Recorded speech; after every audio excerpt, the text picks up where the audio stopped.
Hello and welcome to another video of the Explaining series. Yes, the Explaining series is back, and that's due to the reason that we got new maps on Revive. And as I'm playing that mainly right now, I wanted to do an Explaining series on this as well. I mean, this is kind of technically still the Explaining series from the old days, but with some new maps. I'm not going to explain the Hive maps anymore, because obviously the strat is exactly the same. But yeah, there are some new maps that I want to do some strats on, and yes, I know some of you might be waiting for Morocco explained as well, but I think I haven't figured out 100% the best strats yet. So yeah, I'm gonna wait with that for a little bit, but I feel confident that with Sugar Rush, I know the best strategy to get the best times on it. So yeah, let's get right into it. So at the start, you want to go about a little bit further back than the third pressure plate. That's where I like to stand. It's also maybe notable that I jump a little bit diagonally. You can also just stand right there and then jump like that. That doesn't make a difference. You want to start jumping when the timer hits 1, and then instantly do a backstrafe. That will set you up to land on this green block. Obviously, don't clip the corner right there. But yeah, you can just land on this green block then, and then jump to the red one. That's what you want to do. From the red one, you want to do a left strafe instantly, so you can land on this sugarcane and then jump over there. What should be noted about this is that that jump is a little bit harder than it looks, because you might overshoot that if you just don't do anything at all. You might notice here, if you look at my keystrokes, I actually press A here a little bit, and I also adjust my screen a little bit so I lose some of my momentum, so I don't overshoot this sugarcane right there. Then you want to walk on the speed.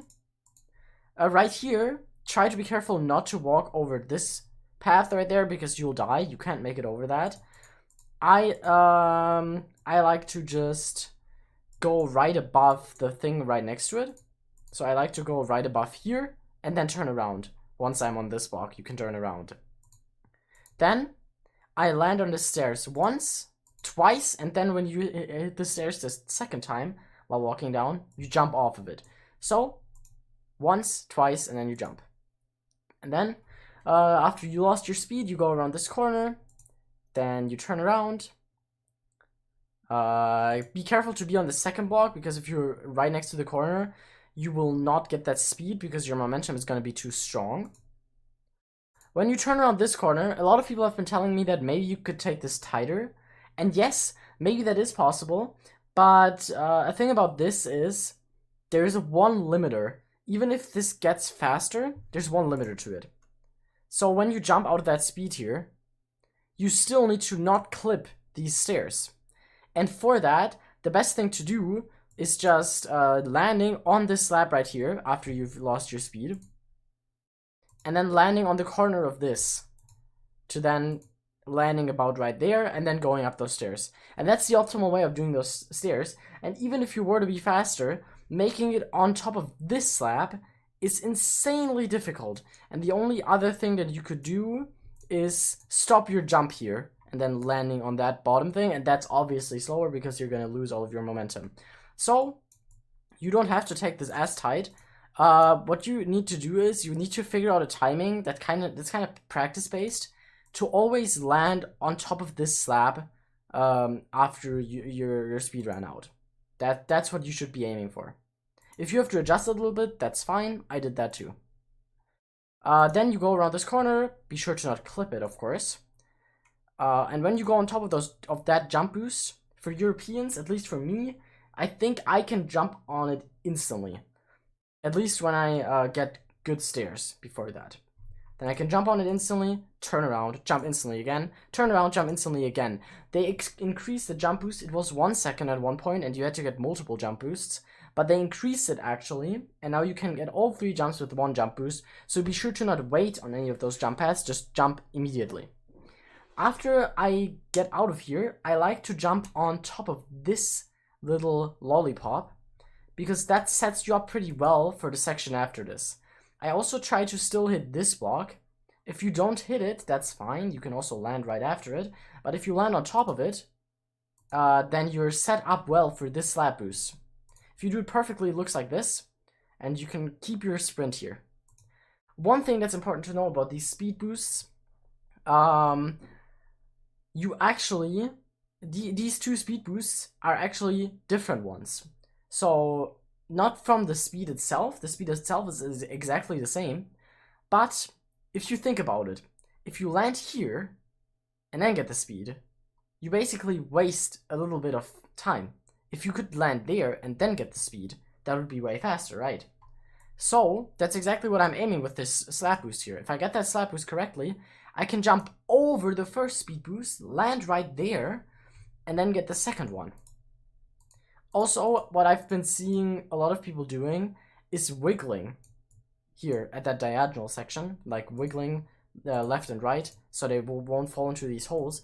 You don't have to do that. If you stay on this block, right here on this diagonal block, you won't fall into the water. That's actually not that difficult, so don't press A and D here. That's actually slows you down a lot. And the ending of the speed is a little bit practice based again.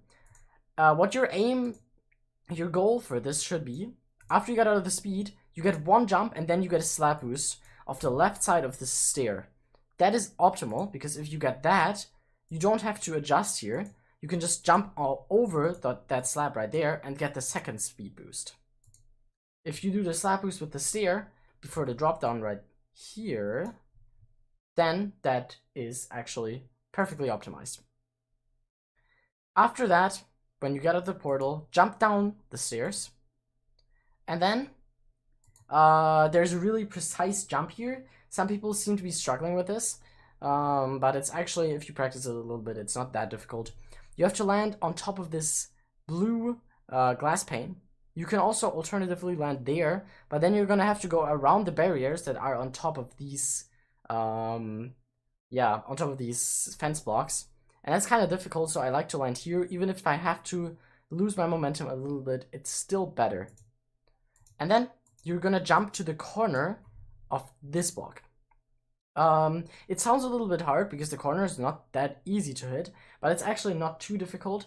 And the reason to that is that you can just like go towards the left side here, and even if you clip the block a little bit, that doesn't matter. You can still just get on the edge perfectly and straight from there. And if you stray from there, you're gonna land on this red block and jump to the other red one.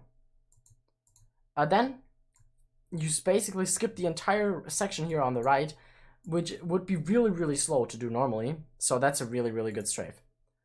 From the second red block, you basically jump onto the jump boost, get up there, and then after the jump boost, you can either wait a little bit or jump instantly again.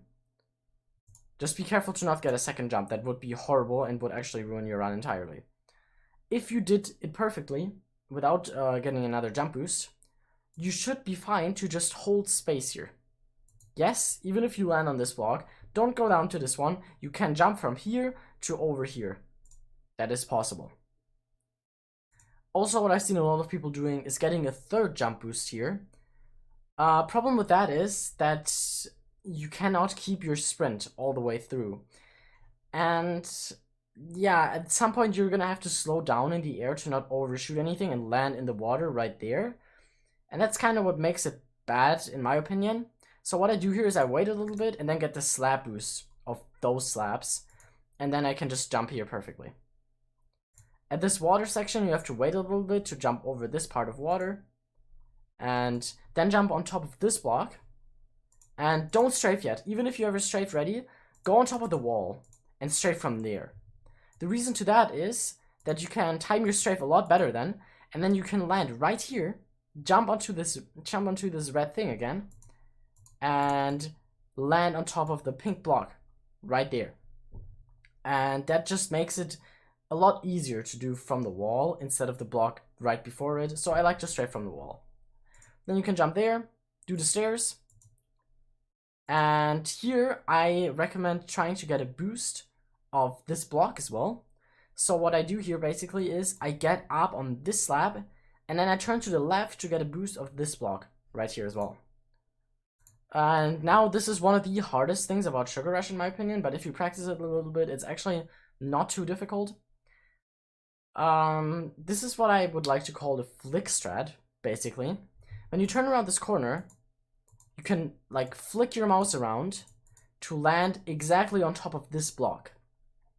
If you do your strafe usually, you land about right here, and you can see how far from optimized that is from the track, because if optimally you should be running here, and if you land over there, that's really, really bad.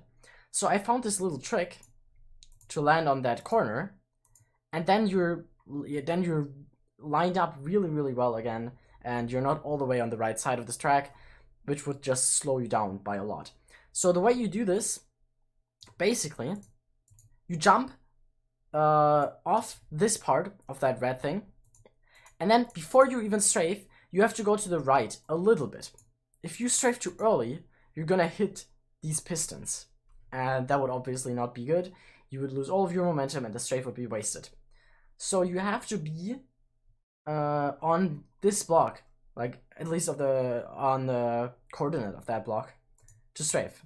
And then when you strafe, flick your mouse around so you look this way. And then you should be able to land on this corner and keep your momentum. Then you have to stop your momentum right there. I think there's not a way around this, especially if you do the strafe. So that's fine. Be careful not to hit this edge. I've done it before. It ruins runs, so be careful. Don't jump up here. It will actually slow you down rather than speed you up. So just walk into it. And what I like to do here is I like to zoom in a little bit with Optifine. And something you need to be careful about, try to, right before you hit the slime, so you're gonna see me just fall down for a bit of that part, without me actually pressing forward. But right before you hit the slimes, press forward and sprint. That will make you a lot faster. If you just land on it by falling down, that's actually slower.